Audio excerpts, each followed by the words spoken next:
Mesdames et messieurs, bienvenue sur Télé 50 pour ce magazine exclusivité qui aborde les questions d'actualité avec beaucoup de profondeur pour décrypter et vous faire comprendre la marche de la République. Et aujourd'hui, je vais partager ce plateau avec ma consoeur Arlette Boutella. Arlette, bienvenue. Merci beaucoup Christian Tubassou. C'est un plaisir. Un réel plaisir de partager un plateau avec vous. J'espère que les téléspectateurs seront édifiés à travers ce plateau pour avoir un peu plus de réponses sur les questions d'actualité, mais également les questions politiques. Voilà, et notre invité de ce jour, c'est Séraphin Oumba KPP, secrétaire général de l'UDPS Kibassa. Monsieur Séraphin, bienvenue. Merci Boutella, merci Tubassou. Je suis heureux de me retrouver une fois de plus ici à Télé 50, le plateau qui vous a fait grandir politiquement. Le plateau qui vous a fait grandir politiquement, c'est le cas de le dire. Et aujourd'hui, vous acceptez de faire votre sortie médiatique sur Télé 50. Merci pour cet honneur. Mais ça fait longtemps que vous ne parliez plus, parce que l'UDPS Kibassa se trouve dans l'ombre de l'UDPS Tshisekedi. Non, on s'exprime peut-être par d'autres canaux qui ne sont pas les vôtres. Et aussi, notre cheval de bataille était tout aussi autre. C'est de l'implantation du parti. Nous avons vu certaines failles et maintenant que nous sommes obligés de ne pas échouer de ce côté-là, d'avoir plusieurs députés en 2023, je crois, on parle peut-être moins qu'on agit sur le terrain. Mais alors, quelle différence aujourd'hui entre UDPS Tshisekedi et UDPS Kibassa? Quelle démarcation y a-t-il entre les deux? La démarcation, je crois, aujourd'hui, c'est une démarcation peut-être juridique, parce que nous sommes des partis reconnus juridiquement, avec des directions également distinctes, mais sur le plan idéologique, nous ne sommes pas très loin.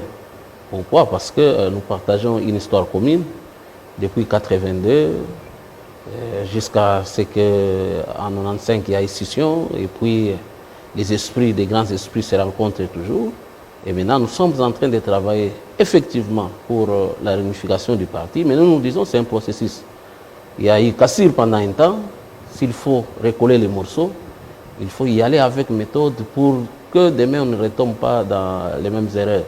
Voilà un peu ce que vous constatez sur le terrain. Et foncièrement, l'UDPS Kibassa et Tshisekedi concourent pour les mêmes objectifs. Voilà.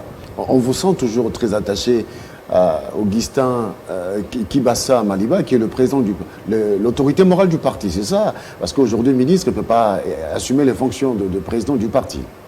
Oui, quoique ce terme ne soit pas consacré chez nous, autorité morale, c'est lui le président du parti, mais il ne fait pas fonction. Il y a le président qui fait fonction, M. Bijanou, Yang Smith, qui fait fonction, mais nous sommes toujours pas, le pont n'est pas coupé avec le président Kibassa. Nous travaillons en harmonisant les vues et nous cheminons ensemble en restant ensemble. Il y a eu session entre IDPS Kibassa et entre Kibassa Maliba et Etienne Tshisekedi Wabamulumba. Et aujourd'hui, on sent que les fils Kibassa, Augustin, et Félix Antoine Tshisekedi Tshilombo, ici en tant que leader politique, depuis un certain moment, font ces rapprochements. Les enfants veulent corriger le père? Non, ils ne veulent pas corriger. C'est en fait en train d'exécuter un testament. Un Parce testament? que, oui, peut-être un secret pour ceux qui ne le savent pas. Avant la mort de Frédéric Kibassa Maliba, son vœu, c'était que les partis redeviennent ensemble. Bon, la mort l'a emporté parce que cela repart déjà de l'Afrique du Sud, à Sun City, où quand il y a eu ces tiraillements que vous connaissez tous, il a dit, en quittant la salle, qu'il fallait qu'il se retrouve avec son frère à Kinshasa pour harmoniser les vues. Mais ça a pris, la nature étant ce qu'elle est, le vieux est décédé. Bon, nous sommes restés dans cette situation-là. Et nous, vers les années 2011, lorsque Tshisekedi, avant de commencer sa campagne, première démarche sur la tombe de son ami, Et il a dit la même chose, que son souhait c'était de refaire qu'il y ait plus cette divergence, qu'il y ait plus cette division, que le parti puisse être le même. Bon, voilà, la nature étant... Est-ce en vue des élections de 2023? Pardon? C'est en perspective des élections de 2023? Les coalitions s'y font déjà, les calculs se font déjà? Non. Je suis encore un peu dans le passé du fait du moment de fait Étienne Tshisekedi, qui a aussi émis le vœu que le parti, qu'il va recoller tous les morceaux du parti pour que le parti soit fort. Lui aussi, la nature a fait ce qu'elle a fait, il est parti. Mais dans ces chemins-là, il y avait ce qui était en coulisses.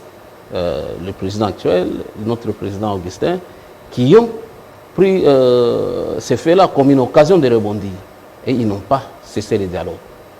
Jusqu'au point que, lorsque nous arrivons pendant la période des élections en 2018, nous étions parmi les premiers partis de l'opposition à dire que notre candidat était Antoine Tshisekedi Tshilombo. Ça fait une surprise, mais nous on savait ce qu'on disait. Après Genève, nous étions encore parmi les premiers à l'encourager de demeurer candidat, quoique cela n'avait pas plu à beaucoup de gens. Et depuis lors, nous sommes partis ensemble, nous avons bâti campagne ensemble, nous avons été de cette campagne de Lubumbashi ou du Katanga pour Félix Antoine Tshisekedi Tshilombo, et désormais nous pensons qu'il y a moyen de faire mieux par les actes. Par les actes, c'est qu'en 2023, il faut que l'IDPS, Tshisekedi et Kibasa soient à même d'apporter une majorité parlementaire au chef de l'État que nous chérissons tant, Antoine Félix Tshisekedi. Vous êtes conscient de ce déficit qui vous manque pour avoir la majorité parlementaire? Oui, bon, c'est un incident de parcours. Il faut corriger là où il faut corriger. C'est pourquoi nous ne cesserons pas de dire aux Congolais qui, depuis la réalisation, depuis les impairs, depuis la création de l'UDPS, ont été dans ces partis-là, qu'ils reviennent à leur beau parti. Qu'on ne donne pas ce cachet de penser que les intellectuels sont loin de l'UDPS. Non, ils sont dans les bureaux en train de côtoyer les antivaleurs qu'ils ont pourtant rejetés il y a quelques années, qui reviennent donner les bras, les têtes, les jambes à l'UDPS pour que demain, cette majorité ne nous échappe pas. Une décision... Ce qui permettra au chef de l'État de matérialiser sa vision, parce que lorsqu'on n'a pas une majorité totalement acquise, c'est toujours le fonctionnement... Je dirais une décision que vous l'avez compris au regard de la situation politique actuelle, que la présidence seule ne suffit pas. Tout à fait, c'est le jeu démocratique, c'est même le bon fonctionnement de l'État. Tout parti politique aimerait avoir toutes les institutions de son côté pour implémenter sa vision. Parce qu'on peut avoir sa vision, mais si les alliés ne voient pas les choses comme le chef de l'État, c'est toujours là-dedans d'ici qu'on va évoluer, mais il faut tenir pour que ça ne casse pas la maison. Alors, cette majorité manquant ici à la famille IDPS Kibasa, IDPS Tshisekedi, c'est une famille. Je considère. Alors, cette majorité manquant à la famille IDPS, eh bien, vous encouragez le chef de l'État à pouvoir signer les ordonnances qui, ma foi, sont quelque part contredit, comment? Contre ça. Non, les ordonnances qui ont levé l'opinion contre la personne même du chef de l'État, parce qu'on a vu le FCC dénoncer les dérives dictatoriales. Et vous, dans votre sortie médiatique, dans la presse écrite, on sent que vous soutenez ces ordonnances, et comme qui dirait, vous êtes toujours avec Félix, même dans l'erreur? Non, vous commencez bien la question, mais vous chutez mal. Dans l'erreur, non, le chef de l'État n'est pas dans l'erreur.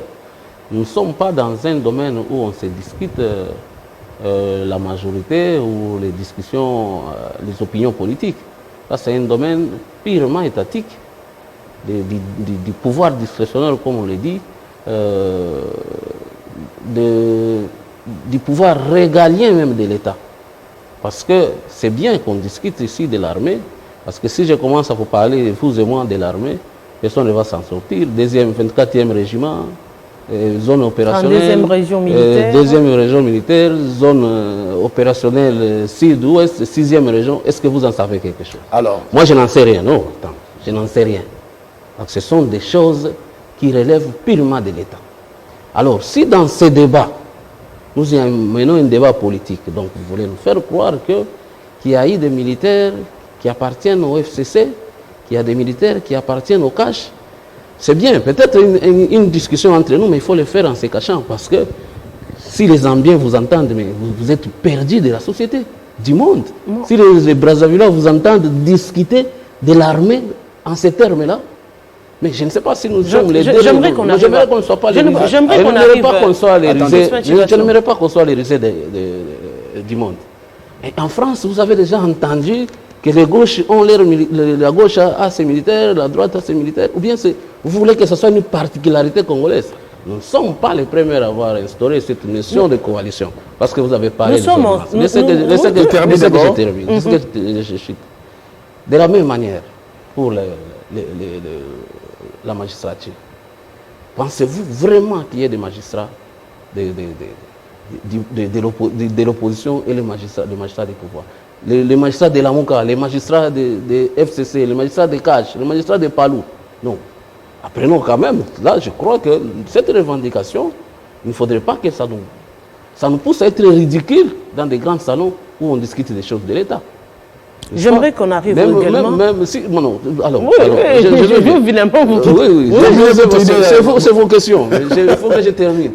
Est-ce que ces débats, parce qu'il y a des fois que nous discutons, nous allons, bon, ça nous dépasse, on va à l'Union africaine pour discuter, on amène un débat comme ça. Et ça nous dépasse, on va aux Nations Unies discuter d'un débat comme ça. Non. Donnons quand même la place à l'État, parce que partout ailleurs, c'est clair, les chefs de l'État, c'est les chefs des armées. Et aussi les magistrats suprêmes. Donc le Premier ministre n'a pas cette fonction-là. Aujourd'hui, j'aimerais qu'on arrive à circonscrire le contexte. Nous sommes dans un contexte de coalition. Et je crois que tout est parti du départ. Si aujourd'hui on en arrive à ces ordonnances, c'est parti de quelque part. Il y a eu l'UDPS ou encore le CACH qui a commencé à siéger le Parlement à un moment donné. Si on doit réellement parler des textes, des lois également de l'Assemblée nationale ou encore du Sénat, je vous avoue que moi-même, je ne maîtrise pas tout. Certains dossiers, oui, il y a également certains dossiers qui nous dépassent chacun dans son secteur. Aujourd'hui, je me suis posé cette question. Comment est-ce que vous êtes arrivé à faire sortir les gens de la rue pour venir assiéger, par exemple, le Parlement, pour dire telle loi, il ne faudrait pas, parce que ça insinue ceci, ça insinue cela. Nous dépassons ce cadre-là. Qu'est-ce qui a manqué de donner l'information à qui de droit? Au responsable, la personne qui va se pointer devant le Parlement, c'est-à-dire le Premier ministre, ne fût-ce que de savoir qu'il y a des ordonnances qui vont être signées par son intérimaire. Merci. Qu'est-ce qui a empêché? Je vais renchérir. Nous sommes dans un régime semi-présidentiel où le président n'est pas responsable devant le Parlement. C'est le Premier ministre qui est responsable devant le Parlement. D'où c'est lui qui répond de la politique du gouvernement devant le Parlement ou la Chambre basse de l'Assemblée nationale. En l'ignorant le Premier ministre, est-ce que le chef de l'État voudrait... Oui, il a les pouvoirs régaliens, mais qui pourra défendre, le cas échéant, les dossiers devant le Parlement en rapport avec les contreseins? Je crois qu'il y a un peu de la confusion dans ce que nous faisons. Nous ne sommes pas là en train de parler des entreprises publiques. Nous ne sommes pas là en train de parler de la diplomatie. On parle de l'armée. On parle de la magistrature. C'est tout. Donc le débat peut s'arrêter là. Lorsqu'on sait qu'on parle de l'armée, il n'y a pas...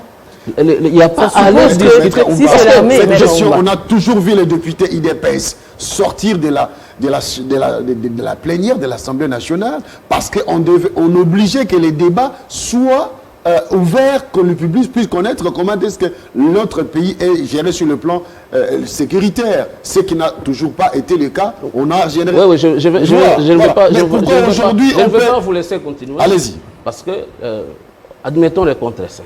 Parce que ce ne sont pas les premières ordonnances que le chef de l'État signe dans l'armée. Il a signé des ordonnances dans l'armée, notamment les chefs d'état-major, notamment à la garde républicaine, ou Ilunga Ilunkamba, parce que vous voulez parler du Premier ministre nommé. Le Premier ministre est nommé, parce que le Premier ministre de l'institution a contresigné les ordonnances, même ces ordonnances ici. Le Premier ministre est nommé Ilunga Ilunkamba, a contresigné les premières ordonnances du chef de l'État. Ayez le courage de lui poser, s'il a à dire au chef de l'État, je ne veux pas de Moun Sensei, parce que Moun Sensei, il a la tendance FCC. Je crois pas que le problème puisse être à ce niveau-là. Le problème, si on suit très bien le porte-parole du Premier ministre, il a bien dit qu'il n'est pas responsable de cela parce qu'il n'est pas informé. C'est là que nous nous perdons. C'est là que nous nous perdons. Il ne faut pas parler des gens qui n'ont aucune responsabilité. Le porte-parole du Premier ministre, je peux avoir... Il ne fait que relayer les propos du Premier ministre. J'aimerais bien. J'aimerais bien qu'il relaie les propos du Premier ministre. C'est pourquoi je me pose la question. Lorsque le Premier ministre, le président de la République a eu à nommer dans l'armée, le Premier ministre a eu à modifier quoi que ce soit dans cette nomination effectuée par le chef de l'État. Lorsque le président de la République a eu à nommer les premières ordonnances dans la magistrature, le Premier ministre a eu à modifier quoi que ce soit. Je ne vous choquerai pas en vous disant que c'est contre-saint protocolaire qui ressemble à un juge qui vient prononcer son jugement. À côté, il y a un ministère public qui n'influe en rien sur l'acte posé par l'auteur de l'acte. Nous sommes dans un contexte de coalition. Oui, ce n'est pas la première coalition.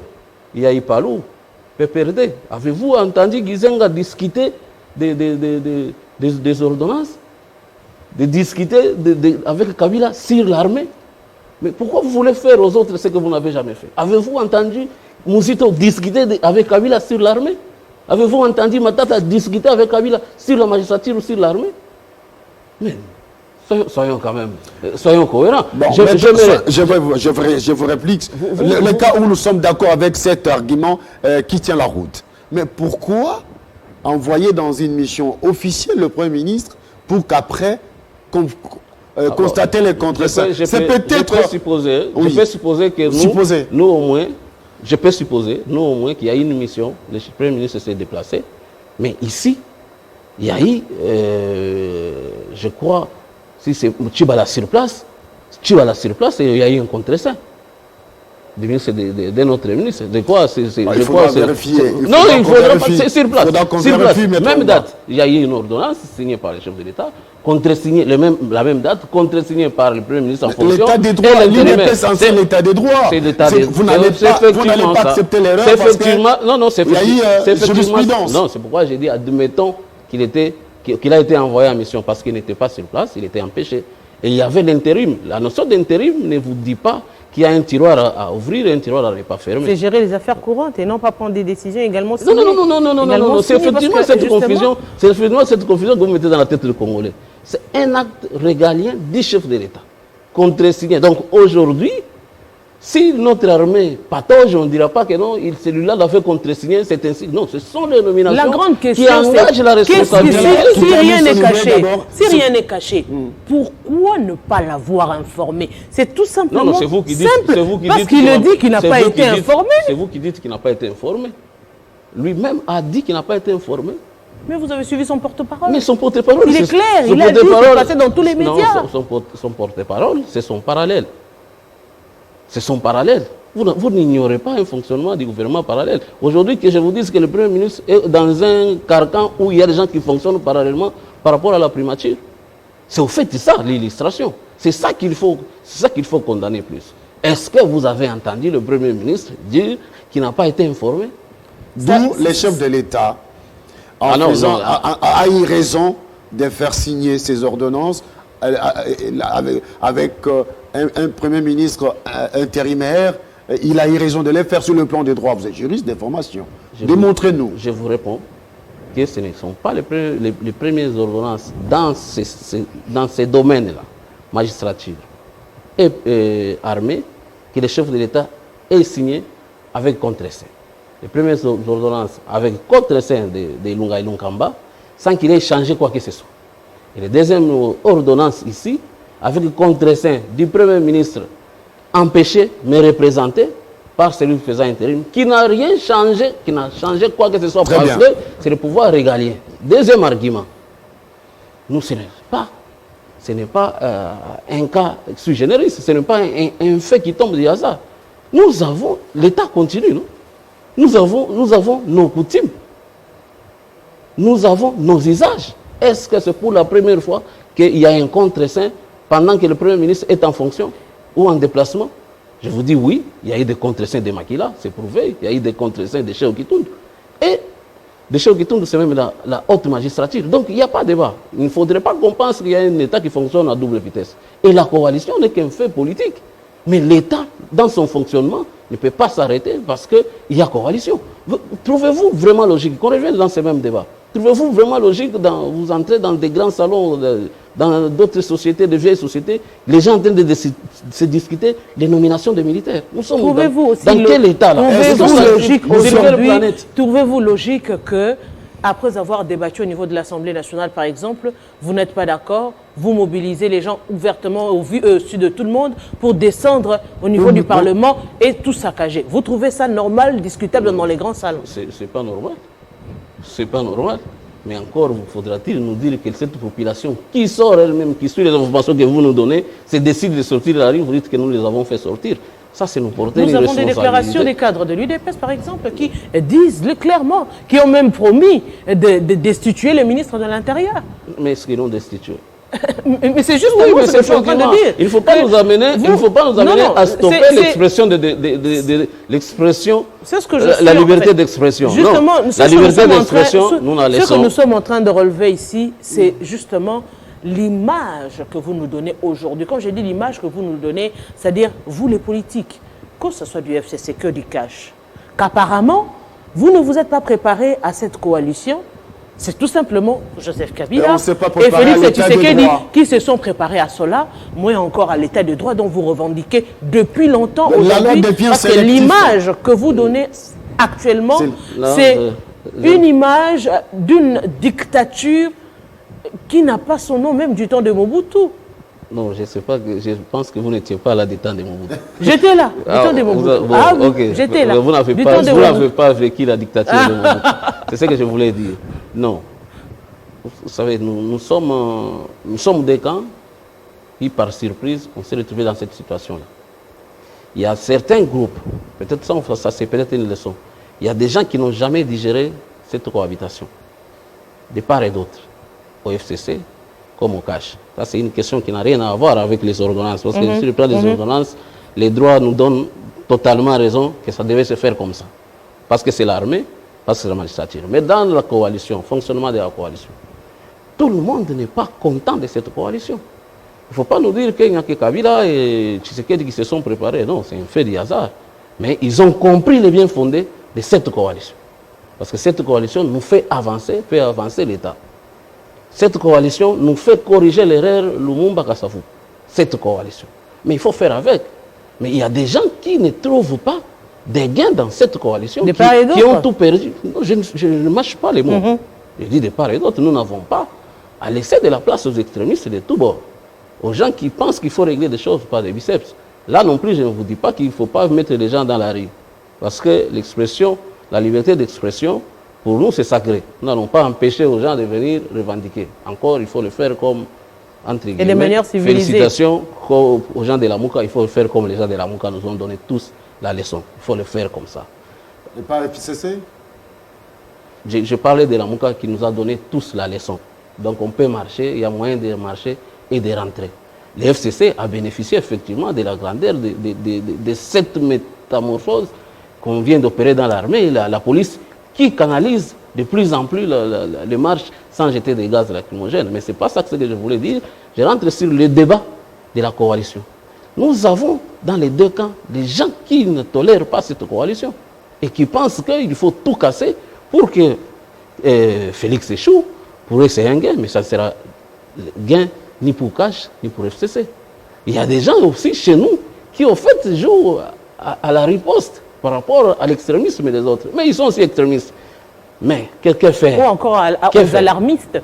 Pas seulement à la riposte, ils voilà, alarment également. Il faudrait le reconnaître. De part et d'autre, on peut accepter, mais ce qu'il faut faire, nous qui comprenons le bien fondé, qu'on ne soit pas aussi complices en se taisant. Portons ces messages à dire que non, ce n'est pas 10 personnes de cash ou 20 personnes du FCC qui peuvent bloquer le fonctionnement de la République. Vous êtes dilué dans la coalition aujourd'hui. Non, la plateforme aujourd'hui, vous avez du mal. Je donne un exemple. Vous l'avez si bien dit, vous l'avez reconnu, que ce soit au niveau du cash, que ce soit au niveau du FCC. Aujourd'hui, nous n'avons pas vu, nous, quand j'ai dit nous, je me mets à la place de la population, les autres membres de la plateforme cash sortir et dire non à ce que les autres sont en train de faire. Moi encore du FCC. Non, apparemment, ils ont le monopole. Visiblement. Vous n'êtes pas peut-être informé, mais l'information la plus officielle. Tout ce qu'ils disent se fait. Tout comme au niveau du cash. Il y a une certaine... L'information, il ne faut pas qu'on laisse l'information la plus officielle. C'est l'image que vous donnez. Mais l'information la plus officielle est celle du chef de l'État, qu'il vous dit qu'il tient cette coalition. Vous voulez qu'il le dise à sa place. Mais sur le terrain, c'est autre chose. Qu'il le dise à sa place. Effectivement, c'est pourquoi je vous dis. C'est autre chose. Nous devons être nombreux, nous qui pensons que cette coalition doit subsister, à porter de la voix. Nous laissons ce terrain aux extrémistes. Qui sont des cash. Regardez, qui sont des cash ou les FCC. Regardez les cas où le vieux Tunda vient de perdre son poste. Parce que seulement, il y a des gens qui ont estimé qu'il fallait le faire monter sur des chaises, qu'il fallait qu'il fasse des déclarations incendiaires, pour rien. Alors qu'il y a des choses de l'État qui se règlent au niveau de l'État. Rien, il faut faire la part des choses. C'est pourquoi, à 60 ans, j'ai conclu en vous disant qu'à 60 ans d'âge, cette République a plus de politiciens que des hommes d'État. Lorsqu'on est homme d'État, il y a des choses qu'on s'abstient de faire. Vous nous demandez qu'il y a des gens, quand ils parlent, non, les autres parlent, mais ils parlent moins fort. C'est pourquoi nous disons, ceux qui sont pour la coalition, ceux qui sont pour la bonne marche de la République, doivent se prendre aussi prendre les responsabilités et pour parler de plus en plus du bien fondé de cette coalition. Voilà. Mais vous dites que c'est le plus que temps. Mais l'exercice que nous faisons ici, l'exercice que nous faisons ici, vous pensez que ça ne porte pas? Certes, c'est bien, oui, mais pourquoi ne pas, Christian Tchibasso, peut-être que je dis, pourquoi ne pas aujourd'hui, je suis parmi ces personnes qui plaident pour une plateforme qui permettra à ce que l'on puisse réglementer. Parce qu'au niveau des partis, il y a des structures, par exemple. Alors, tel ne peut pas sortir pour dire ceci, tel ne peut pas sortir pour faire cela. Puisque vous êtes dans la coalition pour la bonne marche du pays, pourquoi ne pas créer cette structure pour justement limiter les dégâts, pour que ça ne soit pas tout le monde qui passe à la télé pour dire n'importe quoi, qui n'avance pas la coalition que vous défendez tant? Non, il faut faire la part des choses entre la gestion de l'État et le fonctionnement des partis politiques.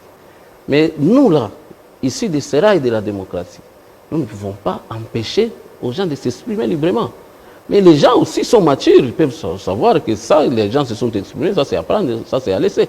Mais nous devons avoir le courage de stigmatiser les extrémistes. Alors, dire qu'ils n'ont pas droit de citer sur le fonctionnement de l'État. On va révéler une question simple. Monsieur le secrétaire général Oumba, pensez-vous qu'aujourd'hui, l'IDP, la famille IDPS, aura gain de cause en 2023 avec les décisions qui sont prises à ce jour, sur le plan de la gestion du pays? Non, c'est par rapport à quelle question, par rapport à quelle décision qui soit prise aujourd'hui. L'IDPS se prépare pour avoir gain de cause en 2023. Très bien. Il y a des choses qu'on peut corriger, il y a des choses qu'on peut améliorer. D'où il faut placer déjà, on sent la manipulation politique. Quand il faut placer les hauts juges de la Cour constitutionnelle, on se prépare déjà pour 2023. Cette question, vous la réservez au chef de l'État. Vous entrez bien dans son pouvoir discrétionnaire. Avez-vous vu le chef de l'État placer combien de juges à la Cour constitutionnelle? En tout cas, dans son pouvoir, il n'en a placé qu'un seul. Les deux autres viennent du pouvoir judiciaire. Donc, cette question n'a pas encore de réponse. Vous êtes juriste de formation, avéré comme avocat. Le mandat de président, le membre de la Cour constitutionnelle, c'est 3 ans. Pourquoi anticiper? C'est 3 ans. C'est 3 ans, non, c'est 9 ans. C'est 9 ans. C'est 9 ans. Après, on peut renouveler 3 ans. Après 3 ans. Oui. Mais pourquoi anticiper? Non, on n'a pas anticipé. Vous pouvez me faire parler comme le chef de l'État. Je ne suis pas le chef de l'État. Dans son pouvoir discrétionnaire, il a nommé un magistrat qui a remplacé les démissionnaires. Et dans son pouvoir discrétionnaire, il a reçu du Conseil supérieur de la magistrature 2 magistrats qu'il a nommés. Vous ne pouvez pas laisser non plus un vide.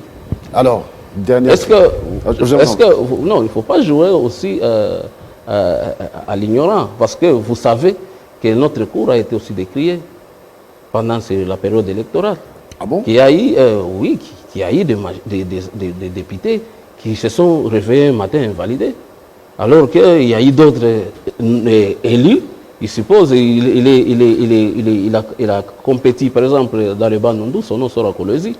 Vous le savez, donc cette cour ne sont pas aussi. On va pas dire que ce sont des saints pendant qu'on c'est pourquoi il faut les confronter à la même situation et voir justement si les choses. Je vais vous rassurer. Il faut croire en la congolité. Nous n'avons que ça comme magistrat. Nous n'avons que vous comme journaliste. Vous pensez que je commence à crier sur vous pour que j'aille prendre le français devant moi? Non, il faut croire en nos magistrats. Mais les brebis galaises, il faut corriger. Il faut croire en cette congolité. Parce que lorsque vous perdez même votre congolité, vous n'êtes que dans la négation. Qu'est-ce qui nous restera encore? Alors, il ne faut pas déjà penser que ceux qui viennent là vont faire comme les autres. Tout le monde veut améliorer. Alors, vous pouvez améliorer. Les magistrats aussi veulent améliorer. Aujourd'hui, qu'ils veulent améliorer, c'est tout le monde qui crie à la République des juges. Et il y a un temps où être convoqué à la magistrature, c'était un aller-retour. Mais aujourd'hui, ils veulent améliorer. Ils ont aussi le souci de contribuer.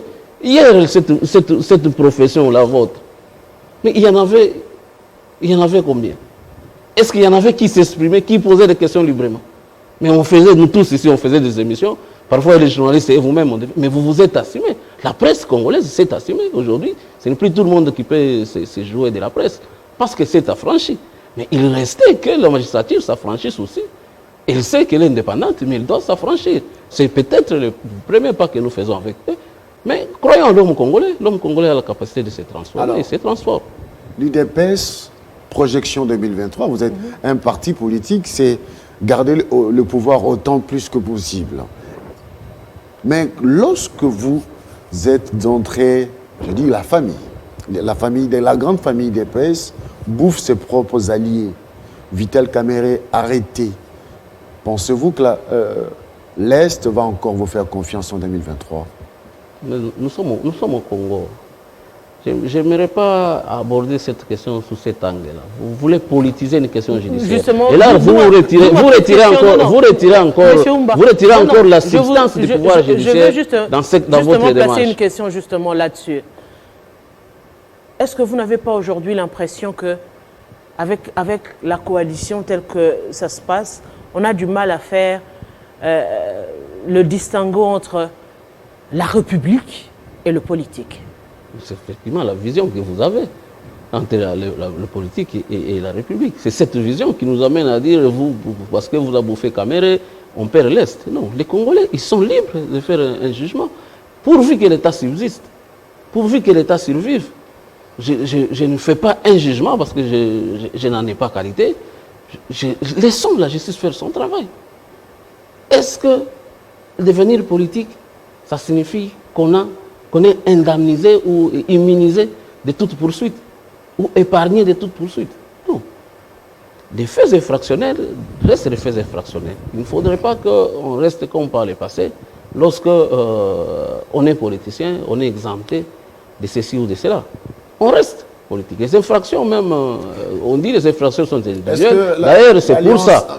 C'est pour ça. Non. C'est comme si j'ai dit dans votre pensée. C'est pour ça que rien n'a bougé entre l'INC et l'UDPS.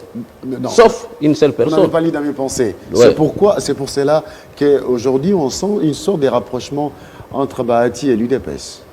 Non, c'est vous qui le dites. Moi, je n'en sais rien. Je vous dis seulement que les relations entre l'UDPS et l'INC sont restées intactes. Vous n'avez appris nulle part qu'on a chassé tel de l'INC. Vous n'avez appris nulle part qu'on a enlevé aux gens de l'INC. Ce qui est des infractions, c'est vraiment individuel. Encore que je souhaite toutes les bonnes choses toute la bonne chance en appel pour que le président puisse s'en sortir. Mais c'est là, nous demander à l'IDPS d'interférer dans la démarche judiciaire. Je crois que ça serait reculer encore de quelque part. Nous voulons que cette justice puisse au moins commencer à s'exprimer. On sent que vous êtes cohérent, que vous êtes honnête avec vous-même, Séraphin Oumba. Est-ce qu'aujourd'hui, il est facile de porter les noms, d'être membre de l'UDPS quelque part? Est-ce que les dérives des uns des autres, parce qu'on a le pouvoir, aujourd'hui, on se comporte même en membre, un élément de sécurité, Kasumbalesa, des drapeaux de l'UDPS, avant de passer, il faut attendre que les drapeaux soient élevés. Où allons-nous? Non, c'est vous qui le dites. Mais il y a un travail qu'il faut faire là-bas. Ça n'a pas commencé, cette situation. Ça vous parlez de Katanga, bien sûr, ça n'a pas commencé avec l'IDPS.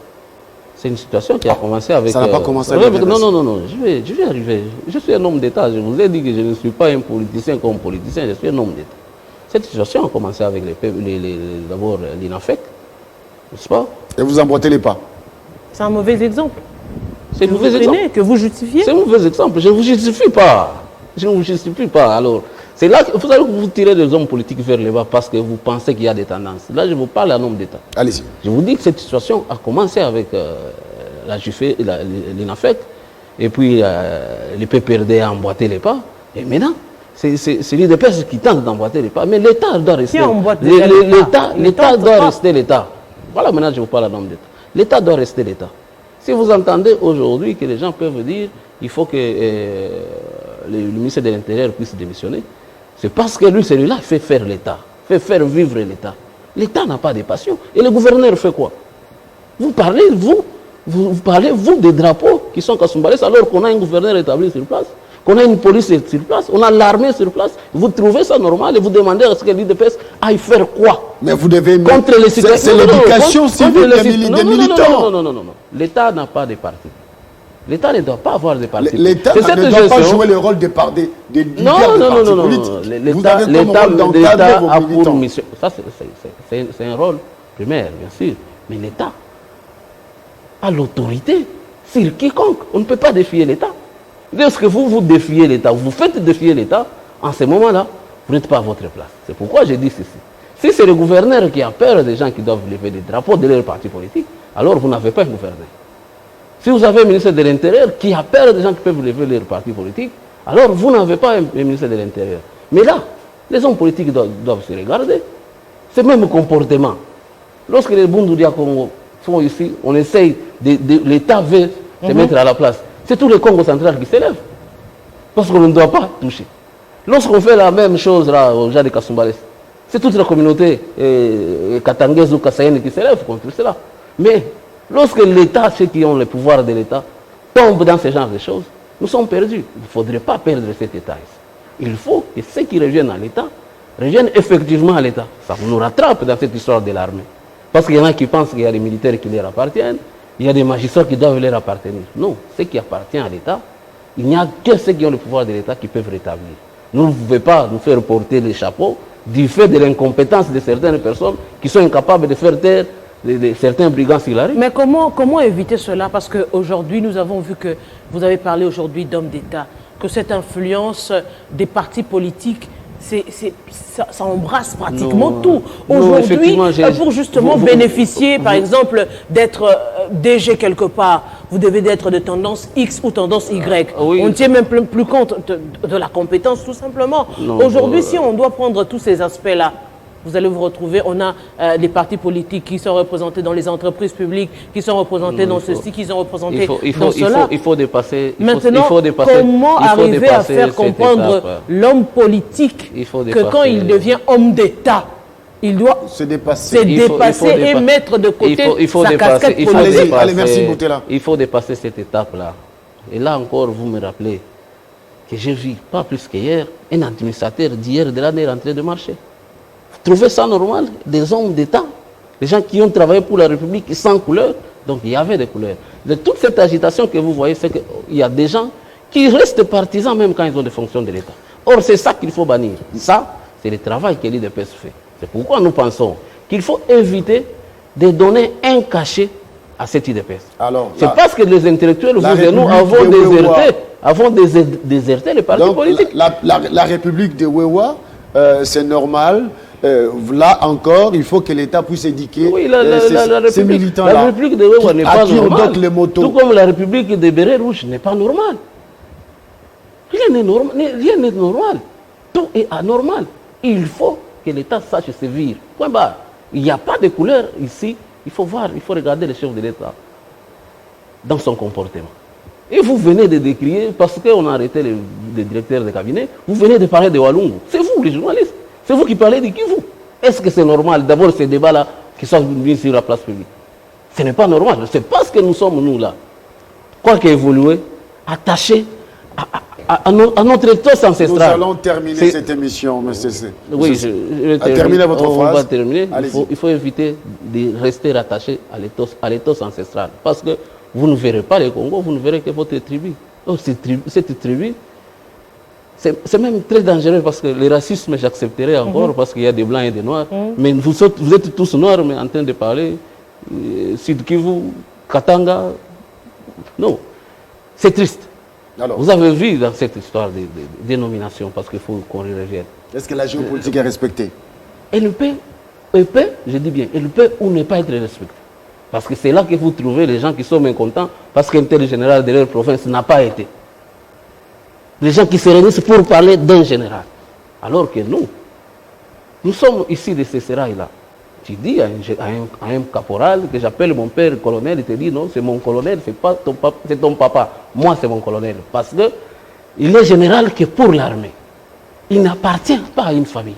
Mais nous sommes là en train de nous discuter de ces choses où l'armée doit appartenir à des couleurs politiques et à des familles. Non. Il faut qu'on parle du major tel, du colonel tel, du caporal tel. Pas des colonels tel de Bandundu, du général tel de Katanga. Non, ce sont des choses qu'il faut dépasser. Voilà. Lorsqu'on veut faire de l'État un État. Et là, voilà notre message que nous apportons, et notre message, un grand message de l'IDPS qui est peut-être un message voilé. Et les gens, l'étiquette, c'est qu'effectivement, les militants qui nous suivent, ils peuvent avoir des défauts. Que nous travaillons, nous corrigeons. Mais parce qu'ils répondent au comportement des hommes politiques, qui, au lieu de rester homme d'État, ils se comportent comme cela. Alors, en réponse, c'est la même attitude. Oui, on va terminer par cette question. Je parlais de la famille IDPS. IDPS Kibasa, un parti politique régional, toujours très représentatif au Katanga, ou aujourd'hui vous êtes devenu national? On est un parti national. On est un parti national, on ne fera pas de commentaires. Nos explications, ce n'est pas au moment des élections que vous verrez où est le parti, où est-ce qu'il n'est pas. Nous avons passé un moment difficile, ce n'est pas un secret, mais aujourd'hui, nous travaillons autrement pour combler le vide. Et le vide, surtout pour nous, c'est pour que demain, on soit une béquille considérable aux côtés du chef de l'État. Merci beaucoup, Séraphin Oumba, d'avoir accepté l'invitation. Je vous remercie. Merci à Arlette Boutella. C'est un réel plaisir, un très bon débat. Toujours tonitruant avec ces questions. Eh bien, nous cherchons la vérité. Quand vous cherchez la vérité, il faudrait un tout petit peu titiller pour avoir Merci beaucoup. Des réponses. Merci à vous, très chers téléspectateurs, d'avoir suivi cette émission. Eh bien, restez branchés sur votre chaîne. Le programme continue. À bientôt avec d'autres invités. Au revoir.